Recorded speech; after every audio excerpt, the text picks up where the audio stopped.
in 10 days amid ongoing West Asia war. The fuel rates continue to vary, but the latest revision has increased prices by more than 2 rupee per litre on average. Pope Leo XIV is set to unveil his long-awaited manifesto on artificial intelligence, aiming to address the ethical and social challenges posed by the technology's rapid global expansion. Tenzo, a 23 spacecraft with 3 astronauts as one of them prepares to spend a year in orbit. Beijing aims to set a new in-space endurance record. Toshifumi Suzuki, the man behind 7-Eleven Japan and widely regarded as the father of Japan's convenience store, dies of heart failure at 93. And the death toll from a building collapse in capital Manila has risen to 4. Several remain missing. Nations continue.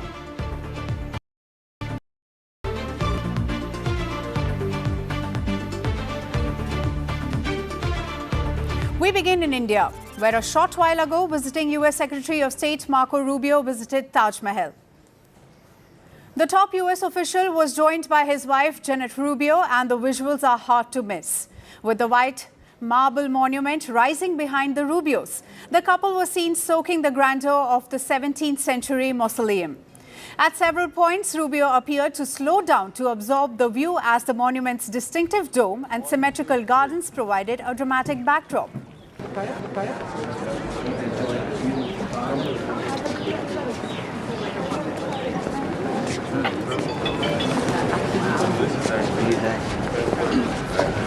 And all the fountains you see, they're all in line outward, slightly tilted, and it is because if any natural calamity occurs like earthquake.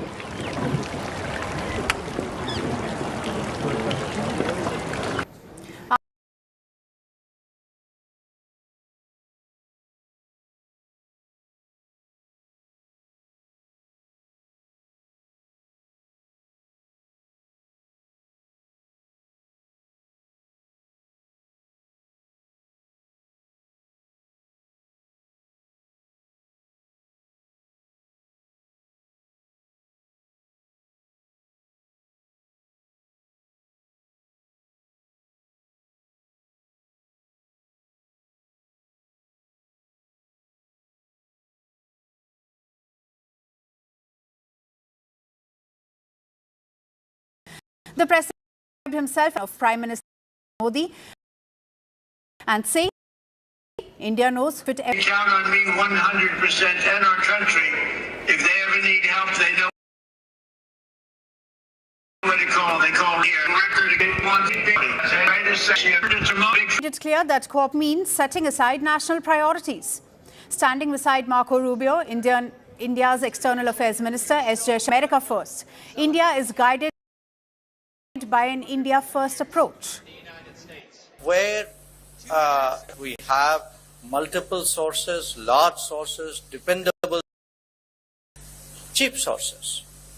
So, the United States, because the first question fits the bill specs. So do some other countries. So we will continue to diversify and maintain multiple sources of supply. Most reasonable cost because of the energy and accessible rates. And Rubio himself sought to emphasize the personal chemistry between President Trump and Prime Minister Modi. Rubio said the relationship has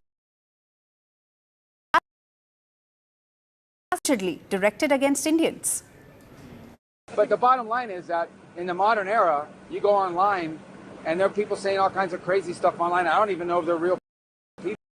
So I didn't know what he was coming from. I think there's something that was reposted by where he was talking about India being going. Well, I gave him a chance to tell me that. That's not what he said. The president let it last. Called in for the event. The president's a big fan of Prime Minister Modi. I wouldn't be here if the president didn't want me to be here. Sergio to be our ambassador, someone who's very close to the president. So, but I gave that reporter, okay, a chance to tell me who he was referring to, and he didn't. So I just assumed he's talking just about random voices out there. I mean, people say stupid stuff all the time on social media in every country in the world, unfortunately. जब एक Indian के हाथ में power आता है, वो एक कामयाब लीग कैप्टन बन जाता है। सोचो, जब हर इंडियन के हाथ में पावर आएगा, इंडिया और कितना कामयाब हो जाएगा। इसलिए योनो देता है हर इंडियन के हाथ में power. The all new YONO, power to every Indian. So while visuals from dominated by the timeless beauty of the Taj Mahal, the romantic message is equal. Washington is publicly reaffirming its commitment to India, and New Delhi is asserting its own national interests. Now, for more on this, we have with us Dr. Vivek Mishra, Deputy Director of Strategic Studies, Research Foundation.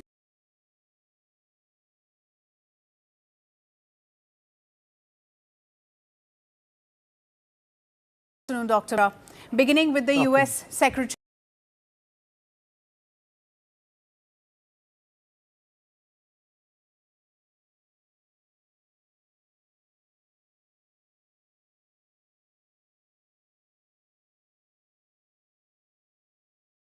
Between President Trump and Prime Minister Modi.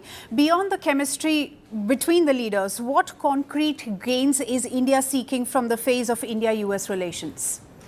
I think there is, the whole visit has been very, very fruitful in that respect. Plus, I think the energy became a member of Silica and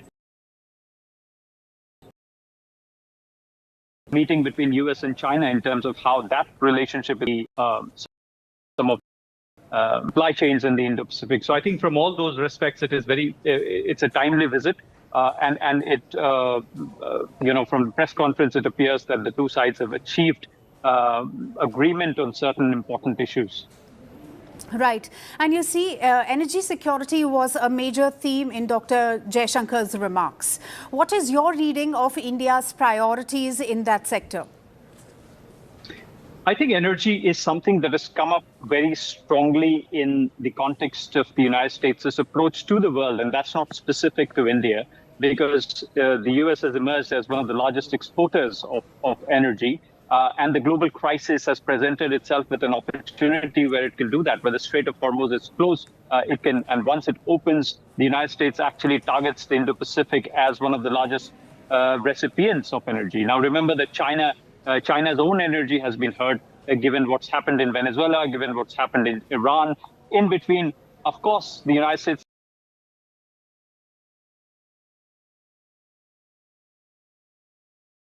for the US, which is now the